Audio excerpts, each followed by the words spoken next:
오늘 한 가지 묵직한 질문을 던지면서 말씀을 시작하고자 합니다. 여러분은 구원에 대한 확신이 있으십니까? 네, 아멘. 사실 근데 우리 주변에는 이 질문을 아주 고약하게 사용하는 사람들이 있습니다. 구원에 대한 확신이 없으면 천국에 갈 수 없다는 식으로 극단적인 이야기를 하는 이단들이 있습니다. 얼핏 듣기에는 맞는 말 같지만 명백한 이단입니다. 특히 우리가 잘 알고 있는 구원파가 이런 논리를 잘 펼칩니다. 이것이 왜 위험할까요? 구원에 대한 확신이 없으면 천국에 갈 수 없다. 이렇게 이야기하는 게 왜 위험할까요? 구원의 근거를 하나님의 은혜가 아니라 내 확신의 상태에 두기 때문에 그게 위험합니다. 우리는 전적인 은혜로 구원을 받는 것이지 내 확신이 강하든 약하든 그런 어떤 내 확신의 강도로 인해서 구원을 받는 것이 아니기 때문입니다. 하지만 그렇다고 해서 우리에게 이 구원에 대한 확신이 전혀 없어도 된다는 뜻은 아닙니다. 구원에 대한 확신을 갖는 것은 우리에게 사실 매우 유익합니다. 마틴 로이드 존스 목사님은 구원의 확신은 단순히 천국 티켓을 가졌다는 안도감이 아니라 우리가 살아가면서 유혹과 시련을 이기게 하는 힘의 근원이 바로 이 구원에 대한 확신이다라고 하셨습니다. 구원에 대한 확신 때문에 세상을 이길 수 있다라는 것이죠. 한경직 목사님도 이 구원의 확신을 매우 강조하셨습니다. 이게 없으면 신앙생활이 사상 누각이 되어서 유혹을 이길 수 있는 영적인 에너지가 공급되지 않는다라고 가르치셨습니다. 존 파이퍼 목사님도 비슷한 관점에서 말씀하신 적이 있습니다. 특별히 존 파이퍼 목사님은 구원에 대한 확신이라는 말로 표현하지 않고 구원에 대한 기쁨이라는 말로 표현하셨습니다. 우리가 유혹에 넘어가는 이유는 각종 유혹들에 넘어가는 이유는 하나님이 주시는 영원한 구원의 그 기쁨보다 죄가 주는 일시적인 쾌락과 기쁨이 더 크게 느껴지기 때문에 우리가 유혹에 넘어간다라고 이야기를 합니다. 우리가 구원에 대한 확신을 갖는 것이 우리의 구원의 필수적인 요소가 되진 않습니다. 하지만 구원에 대한 확신은 세상을 따라가게끔 만드는 여러 유혹들을 이기고 우리의 삶을 용기 있게 만들어주는 그런 원천이 됩니다. 오늘 말씀 13장을 보면 전반부부터 그리스도인으로서 가져야 할 덕들에 대해서 설명을 하고 있는데 이러한 덕은 사실 구원에 대한 확신을 전제로 하고 있습니다. 그리고 지난주 토요일에 봤던 12장 마지막 부분을 보시면 그 구원에 대한 확신을 설명해 줍니다. 12장 28절과 29절 말씀이죠. 말씀 보시면 그러므로 우리가 흔들리지 않는 나라를 받았은즉 은혜를 받자. 이로 말미암아 경건함과 두려움으로 하나님을 기쁘시게 섬길지니 우리 하나님은 소멸하는 분이심이라. 말씀 보시면 우리는 흔들리지 않는 나라를 받았다고 말합니다. 이것이 바로 구원에 대한 확신이죠. 그 나라는 어떤 나라입니까? 이 흔들리지 않는 나라는 어떤 나라입니까?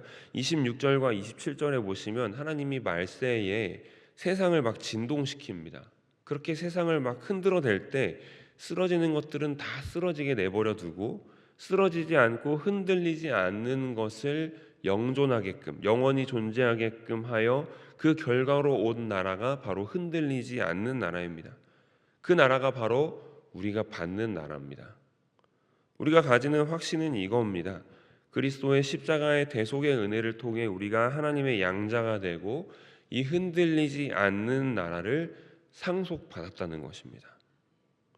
물론 이 현실 속에서 우리는 쓰러지고 무너집니다. 하지만 하나님의 사랑은 영원하셔서 우리를 절대 포기하지 않으십니다. 바로 이 믿음이 우리로 하여금 선을 행할 용기도 주는 거예요. 13장에 나오는 권면들은 그런 뉘앙스로 읽어야 됩니다. 무슨 말씀이냐?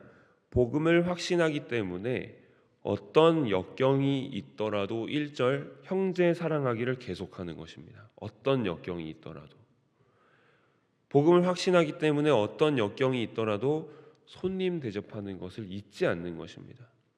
복음을 확신하기 때문에 어떤 역경이 있더라도 3절 갇힌 자와 학대받는 자를 기억하고 4절 결혼을 귀하게 여기는 것입니다. 어떤 역경이 있더라도.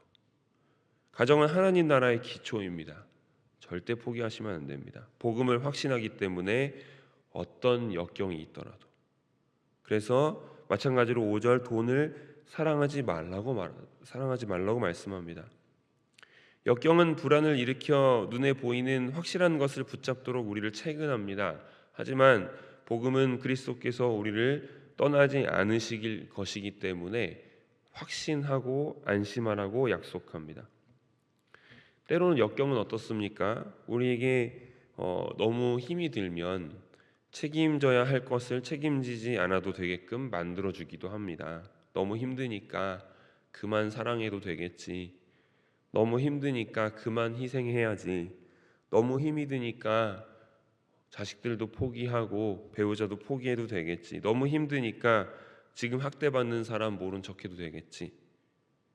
하지만 그리스도인은 복음을 확신하기 때문에 역경 가운데서도 이와 같은 책임을 더욱 놓지 않는 것입니다. 그런 우리에게 6절과 같은 담대함이 있어야 됩니다. 6절 후반절 보시면 이런 말씀이 있습니다. 사람이 내게 어찌하리요. 우리의 중심이 그리스도 안에 있을 때 사람은 우리를 어떻게 할 수 없습니다. 종교 지도자들은 그리스도를 못 박을 수 있었을지 몰라도 그리스도를 막을 수는 없었습니다. 우리의 중심을 그리스도 안에 두십시다. 그것이 구원에 대한 확신이며 기쁨 안에 머무는 길입니다. 이제 9절부터 13절까지 대단히 중요한 부분을 좀 살펴보려고 합니다. 이 부분을 이해하기가 쉽지 않습니다. 그러니 정신을 잘 차리고 잘 따라오셔야 됩니다. 9절 말씀 같이 읽어보겠습니다. 여러 가지 다른 교훈에 끌리지 말라. 마음은 은혜로서 굳게함이 아름답고 음식으로서 할 것이 아니니 음식으로 말미암아 행한 자는 유익을 얻지 못하였느니라. 아멘.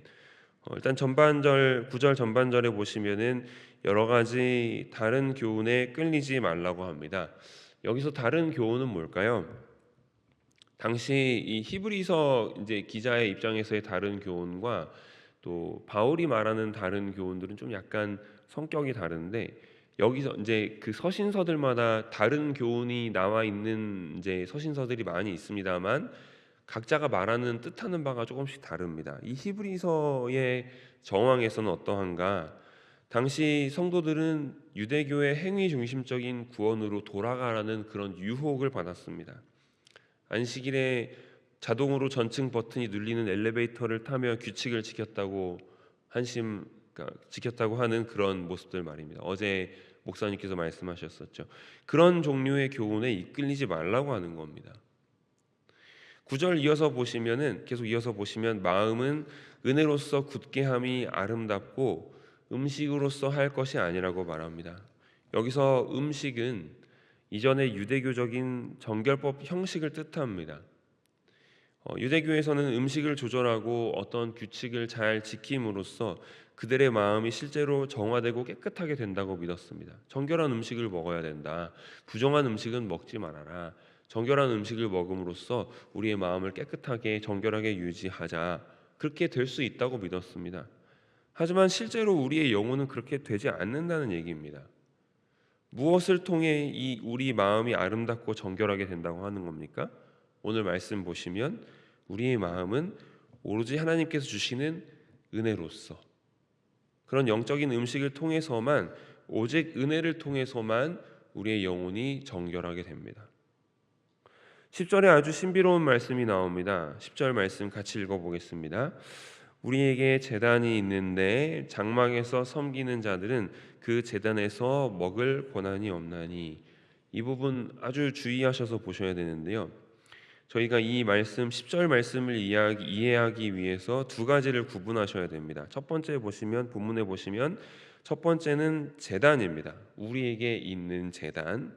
그리고 두 번째는 장막에서 섬기는 자들입니다. 이 두 가지를 구분하셔야 됩니다.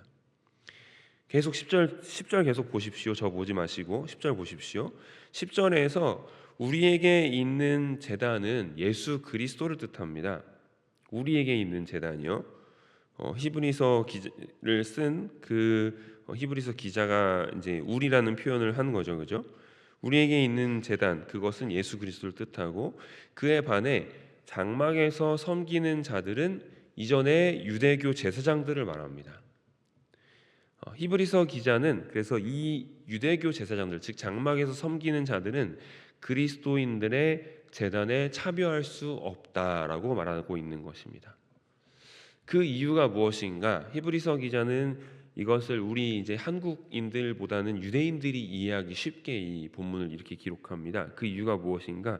11절에 보시면요, 우리에게 있는 제단이신 예수 그리스도와 장막에서 섬기는 제단이 물리적으로 떨어져 있다라는 것을 알 수 있습니다. 그게 무슨 말인가? 11절은 대속죄일 예식을 보여주는데요, 이때 대제사장은 짐승의 가장 고결한 부위로서의 피를 성소로 가져갑니다. 하지만 육체는 어떻게 합니까? 성소 밖으로 내보내서 거기서 불태웁니다. 잘 들으십시오. 이때 거룩한 것과 속된 것의 분리가 일어납니다. 거룩한 것은 성소에게 가고, 우리가 그러니까 그 사람들이 생각하기에, 유대인들이 생각하기에 거룩한 것은 성소로 가고 속된 것이라고 여겨지는 그 제물의 육체는 성소 바깥으로 내보내집니다. 문제는 이런 분리가 사람들의 물리적이고 계급적이고 종교적인 분리를 낳았어요. 대제사장들이나 레위인들 등 성소에 물리적으로 좀 더 가까이 있는 사람들은, 그런 종교 지도자들은 좀 더 뭔가 거룩하게, 저쪽에 있으니까 좀 더 하나님 앞에 가까울 테니까 좀 더 거룩하겠지, 이런 생각이 되고, 성소 밖에 머무르는 일반인들은 어떻습니까? 좀 약간 속된 것 같아, 막 이런 생각을 하게 되는 거죠. 종교에 있어서 어떤 공간적인 분리가 생기고, 이어서 어떤 거룩함에 대한 어떤 일종의 계급 같은 것이 우리 마음속에 생기는 겁니다. 마치 목사는 뭔가 좀 더 거룩한 직분인 것 같고, 일반 성도는 좀 덜 거룩한 직분인 것 같다는 그런 느낌이 있는 거죠. 실제로 그렇지는 않은데도 불구하고요. 근데 그 다음이 중요합니다. 그런데 예수 그리스도께서는 놀랍게도 가장 속되다 하는 곳에 오셨습니다. 오늘 말씀 보시면 그리스도께서는 거룩하다 하시는 성소로 임재하지 않으셨어요. 그리스도께서는 성 밖으로 나가셨습니다. 12절 말씀 보십시오. 그러므로 예수도 자기 피로써 백성을 거룩하게 하려고 성문 밖에서 고난을 받으셨느니라. 하나님의 임재가 지극히 거룩한 성소 한 가운데에서만 집중된다고 믿었던 시대였는데, 그리스도의 구원의 역사는 성문 밖에 있었습니다. 그리스도의 사랑이 가장 잘 드러난 곳은 성소 안에 있는 그 지성소가 아니라 성문 밖이었던 것입니다. 이것을 잘 기억하셔야 돼요. 그리스도께서 십자가에 달려 돌아가실 때 거룩한 성전 안에서 매우 거룩하게 모두의 예배를 받으면서 지성소에서 돌아가신 게 아니고, 모두가 혐오하고 두려워하던 십자가 처형 장소였던 골고다 언덕에서 돌아가셨습니다. 이것이 기독교의 특별함입니다. 죄인을 끌어안기 위해 성문을 박차고 나가신 예수님을 따라 우리도 손해 좀 보고 불편하더라도 사랑하고 섬기며 살자는 이야기입니다. 이 말씀을 통해서 하나님이 오늘 우리에게 주시는 메시지가 있습니다. 저와 여러분은 성전 안에서만의 그리스도인이 아닙니다. 우리는 성전 밖에서도 그리스도인입니다. 그래서 13절은 우리에게 이렇게 권면하고 있는 겁니다. 13절 말씀 같이 읽어보겠습니다. 그런즉 우리도 그의 치욕을 짊어지고 영문 밖으로 그에게 나아가자. 우리는 주일, 수요일, 금요일에 매일 새벽에 이 자리에 나와서 하나님을 예배하고 또 말씀에 귀를 기울입니다. 이곳이 거룩한 곳인 것처럼 생각이 되기 때문이죠. 여기 있어야 뭔가 또 거룩해질 것 같고, 여기에 있어야 뭔가 좀 복을 받을 것 같고 라는 생각을 합니다. 물론 틀린 말은 아닙니다. 하지만 히브리서 기자가 말합니다. 교회 안에만 머물지 말고 가장 속된 곳에서 목숨을 버리신 예수를 따라 그의 치욕을 짊어지고 함께 세상 속으로 나아가라고 말씀하고 있는 것입니다. 14절은 쐐기를 박습니다. 보십시오. 여기에는 영구한 도성이 없다라고 14절에서 말씀합니다.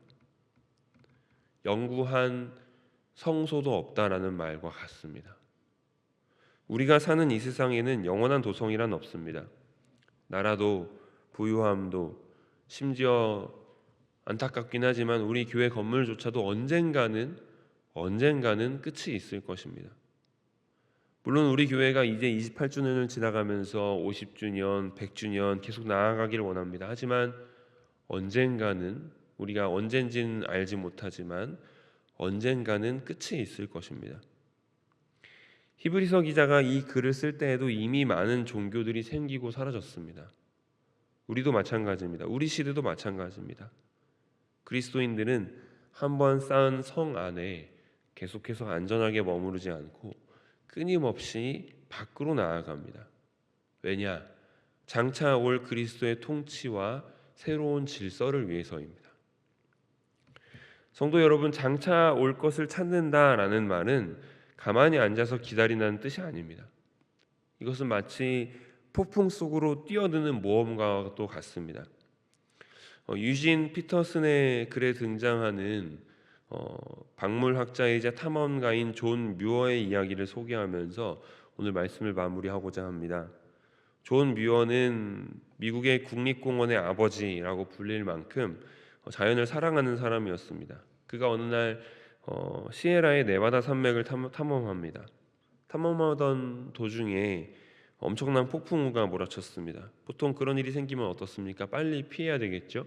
빨리 안전한 장소로 돌아가야 되겠죠? 안전가옥으로 도망쳐야 되겠죠?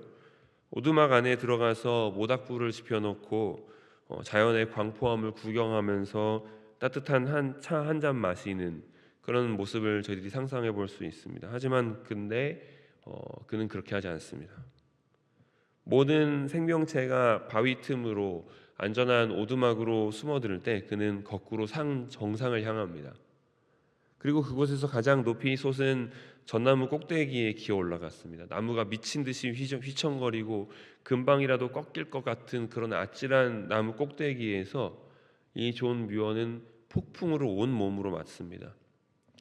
그런데 놀라운 것은 이 공포의 한복판에서 존 뮤어는 파괴가 아닌 하나님의 거대한 생명력을 보았다는 것입니다. 오두막 안에서는 결코 느낄 수 없었던 온 우주가 하나님의 숨결로 진동하며 춤추는 그 경이로운 광경을 존 뮤어는 이 나무 끝 꼭대기에 올라가서 폭풍우의 채찍에 두들겨 맞으면서 그와 같은 경험을 한 것입니다. 여러분, 우리가 주일마다 모이는 이 예배당은 어쩌면 따뜻한 오두막일지도 모릅니다. 이곳에서 우리는 위로를 얻고 안정을 누립니다. 하지만 여러분, 진짜 하나님의 역동적인 생명력, 그 성령의 야성을 경험하는 곳은 어디입니까? 바로 주님께서 계신 곳 영문 밖입니다. 우리가 안전하다고 믿었던 담벼락을 넘어서 비바람이 몰아치고 치욕이 가득한 세상의 현장으로 나아갈 때 우리는 그곳이 사실은 하나님의 통치가 시작되는 장차 올 도성의 전초기지라는 것을 깨닫게 됩니다. 세상은 그곳을 위험하다고 말하고 버려진 곳이라고 말합니다. 하지만 전나무 꼭대기에 매달려 폭풍을 견딘 존 뮤어처럼 우리도 그리스도의 고난을 짊어지고 영문 밖으로 나아갈 때 비로소 알게 됩니다. 내가 나무를 붙잡고 있는 게 아니라 나를 붙들고 계신 하나님의 은혜가 얼마나 강한지 말입니다. 여러분의 지금 처해 있는 삶의 현장이 지금 위태롭습니까? 이제 여러분은 알게 되실 거예요. 이미 알고 계실 거예요. 그런 상황 속에서 하나님이 여러분을 지금 붙잡고 계시다는 것을요. 사랑하는 성도 여러분, 이제 안전한 거룩의 환상에서 깨어나십시다. 거룩은 안전하지 않습니다. 우리 교회 28년 동안 쌓아온 익숙함의 성벽을 넘어서 주님이 지금 피 흘리면서 계신 그 영문 밖으로 나아갑시다. 바로 그곳에 영원한 도성이 있습니다. 거기에 살아계신 하나님의 심장 소리가 있습니다. 그 떨리는 나무 꼭대기에서 장차 올 하나님의 나라를 향해 함께 행진하는 우리가 되기를 주님의 이름으로 축복합니다. 기도하시겠습니다. 하나님 아버지, 오늘 히브리서 말씀을 통해 우리의 안일한 신앙을 깨워주시니 감사합니다.